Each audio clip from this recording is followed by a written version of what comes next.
Good afternoon, students.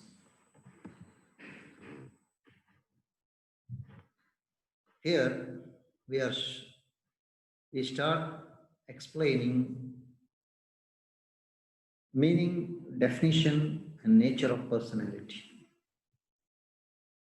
What is the meaning of personality? What are the definitions given by different authors, different experts on personality?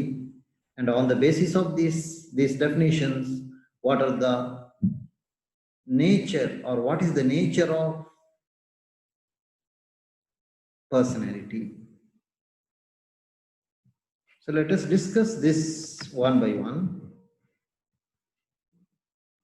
So we know that personality of different people are different. No two individuals are similar in their traits, in their behavior, in any of the traits. No two human beings are equal in this world. Each and everybody has his own traits, his own way of behavior. The perception of different people differ. The way people behave, their attitude, everything is different.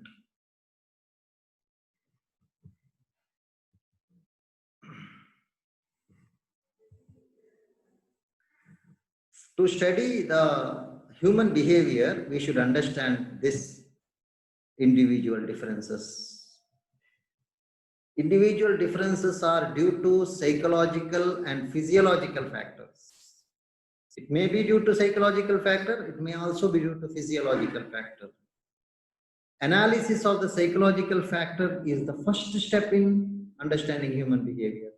To understand the human behavior, we should first of all analyze the psychological factors. Physiological factors also affect the human behavior, and physiological factors affect the psychological factors also. There is an effect of physiological factors on the psychological factors. ಒಬ್ಬ ಮನುಷ್ಯನ physique ಹೇಗಿರ್ತದೆ, ದೈಹಿಕವಾದಂತಹ ಅವನ ದೈಹಿಕ physiological ಆದಂತಹ ಅಂಶಗಳು ಏನಿರ್ತದೋ ಅದು ಅವನ psychological ಮಾನಸಿಕವಾದಂತಹ factors ನ ಮೇಲೆ ಮಾನಸಿಕವಾದಂತಹ ಫ್ಯಾಕ್ಟರ್ಸ್ ಇದೆಯಲ್ಲ ಅದರ ಮೇಲೆ ಖಂಡಿತವಾಗಿಯೂ ಅದು ಪ್ರಭಾವ ಬೀರುತ್ತೆ. Since the personality affects behavior, physiological factors also affect the human behavior. So personality behavior na mele effect ಮಾಡ್ತದೆ, ಪ್ರಭಾವ ಬೀರುತ್ತದೆ. ಫಿಸಿಯಾಲಜಿಕಲ್ ಫ್ಯಾಕ್ಟರ್ ಇದೆಯಲ್ಲ ಅದು ಮನುಷ್ಯನ ಬಿಹೇವಿಯರ್ ನ ಮೇಲೆ ಪ್ರಭಾವ ಬೀರುತ್ತೆ. Personality is one of the major physiological factor affecting the human behavior. Personality ಅಂತ ನಾವೇನು ಹೇಳ್ತೇವೆ ಅದು ಒಂದು ಪ್ರಮುಖವಾದಂತಹ ಸೈಕಲಾಜಿಕಲ್ ಫ್ಯಾಕ್ಟರ್ಸ್ ನ ಮೇಲೆ. Personality is one of the major psychological factor which is affecting the human behavior. ಒಬ್ಬ ಮನುಷ್ಯನ ಹ್ಯೂಮನ್ ಬಿಹೇವಿಯರ್ ನ ಮೇಲೆ ಪ್ರಭಾವ ಬೀರುವಂತಹ ಹಲವಾರು ಅಂಶಗಳಿದ್ದು ಆ ಅಂಶಗಳಲ್ಲಿ psychological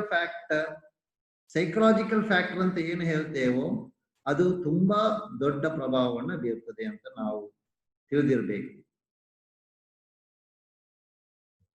So what is the meaning of this human behavior? ಈ human behavior what is the meaning of this personality? ಈ personality ಅಂತ ನಾವು ಏನು ಹೇಳ್ತೇವೋ ಅದರ ಮೀನಿಂಗ್ ಏನು, ಅದರ ಅರ್ಥವೇನು, ಅದನ್ನ ನಾವು ತಿಳಿದುಕೊಳ್ಳೋಣ.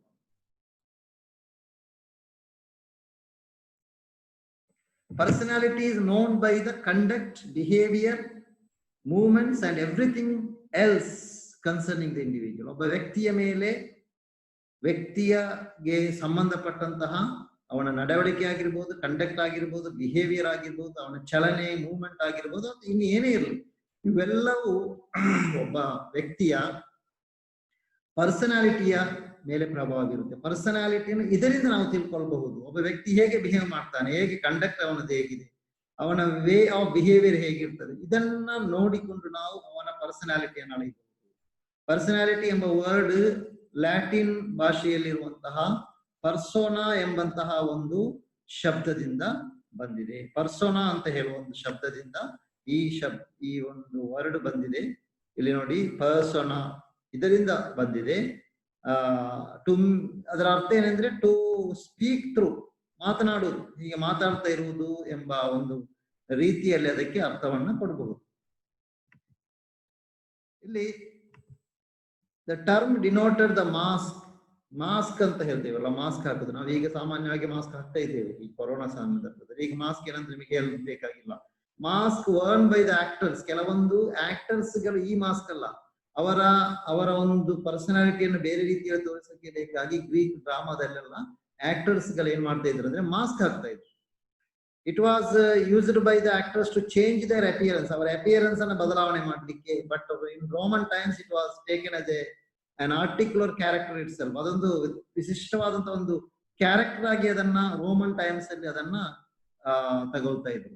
Personality is used in terms of external appearance in very narrow sense. ಸಾಮಾನ್ಯವಾಗಿ ನಾವು ಏನ್ ಹೇಳ್ತೇವೆ, ಒಬ್ಬ ವ್ಯಕ್ತಿಯನ್ನ ಒಳ್ಳೆ ಬಲಾಢ್ಯನಾಗಿ ಗಟ್ಟಿಮುಟ್ಟಾಗಿ ಎಲ್ಲ ಇದ್ರೆ, ಹೈಟ್ weight ಎಲ್ಲ ಚಂದ ಫಿಸಿಕ್ ಎಲ್ಲ ಇದ್ರೆ ಈಸ್ ಹ್ಯಾವಿಂಗ್ ಗುಡ್ ಪರ್ಸನಾಲಿಟಿ ಅಂತ ಹೇಳ್ತೇವೆ. It is wrong.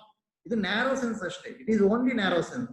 In reality personality is something more. ಅದಕ್ಕಿಂತಲೂ ಮಿಗಿಲಾದದ್ದು, ಅದಕ್ಕಿಂತಲೂ ಹೆಚ್ಚಿದೆ personality. We can say that personality is not a fixed state. Personality ಇವತ್ತಿದ್ದ ಹಾಗೆ ಇನ್ನೊಂದು ವರ್ಷ ಕಳೆದ್ರೂ ಹಾಗೆ ಇರುವುದಿಲ್ಲ, ಬದಲಾವಣೆ ಆಗ್ತದೆ. It is a dynamic totality ಅಂತ ಹೇಳ್ತೇವೆ. It is the dynamic totality which continuously changes due to relation with environment. ನಾವು ಸಣ್ಣದಿರುವಾಗ ಹೇಗಿದ್ದೇವೆ ಹಾಗೆ ಈಗಿಲ್ಲ, ಬದಲಾವಣೆ ಆಗಿದೆ.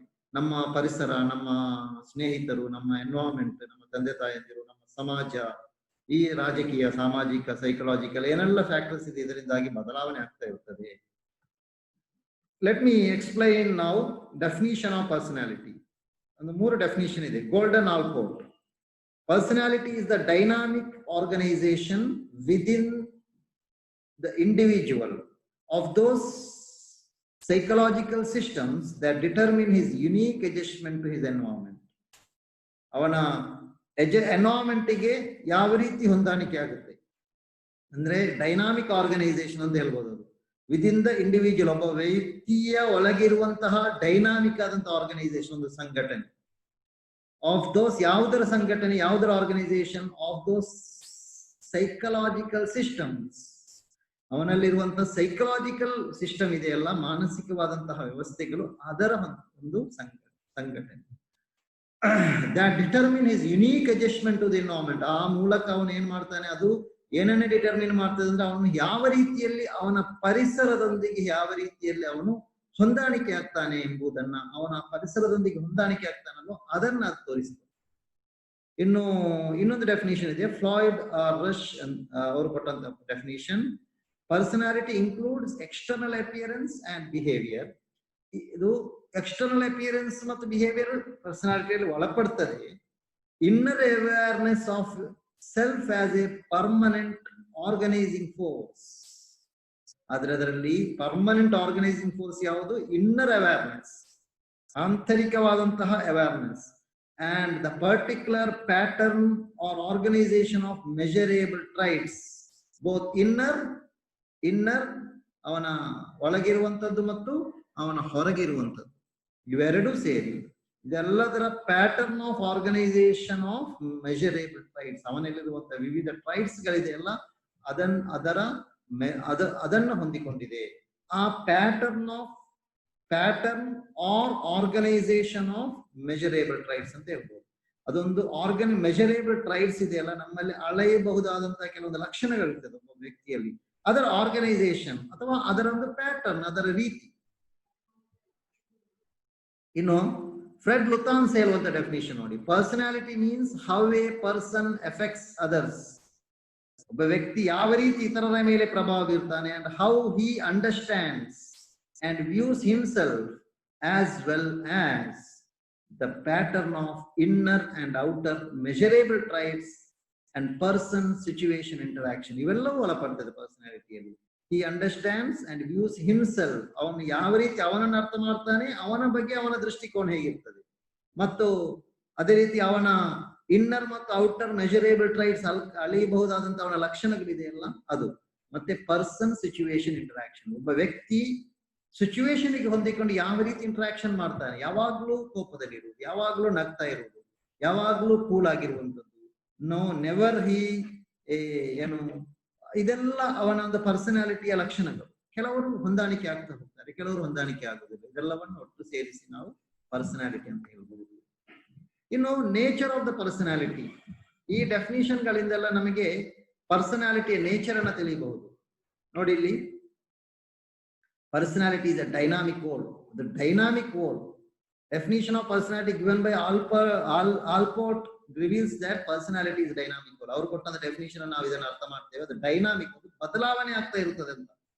The constituents of personality are organized into units which are not static but active. ಅಂದ್ರೆ ಈ ಪರ್ಸನಾಲಿಟಿಯಲ್ಲಿರುವಂತಹ ಅಂಶಗಳೇನಿದೆಯೋ ಅದು ಸ್ಟ್ಯಾಟಿಕ್ ಅಲ್ಲ, ನಿಂತ ನೀರಿನಂತೆ ಇರುವುದಲ್ಲ, ಬಟ್ ಆಕ್ಟಿವ್, ಕ್ರಿಯಾತ್ಮಕವಾಗಿರ್ತದೆ, ಬದಲಾವಣೆ ಆಗ್ತಾ ಇರ್ತದೆ. ಎರಡನೆಯ ನೇಚರ್ ಏನಂದ್ರೆ ಪರ್ಸನಾಲಿಟಿ ಮೆಜರ್ಸ್ ಬಿಹೇವಿಯರ್. ಒಬ್ಬನ ಪರ್ಸನಾಲಿಟಿ ಅವನ ಬಿಹೇವಿಯರ್ ಅನ್ನ ಅಳೆಯುತ್ತದೆ. Personality of an individual is more or less stable ಅಂತ ಇರ್ಬೋದು, ಹೆಚ್ಚು ಕಡಿಮೆ ಸ್ಟೇಬಲ್ ಅಂತ ಇರ್ಬೋದು, ಆದ್ರೆ ಬದಲಾವಣೆ ಆಗ್ತದೆ. It can be predicted by once behaviour. ಅದನ್ನ ಅವನ ಬಿಹೇವಿಯರ್ ಅನ್ನ ನೋಡಿ ನಾವೇನ್ ಮಾಡ್ಬೋದು, ಒಬ್ಬನ ಪರ್ಸನಾಲಿಟಿ ಯಾವ ರೀತಿ ಇದೆ ಎಂಬುದನ್ನ ಅಳೆಯಬಹುದು, ಅದನ್ನ ನಾವು ಹೇಳ್ಬಹುದು. Next, outcome interaction of heredity and environment.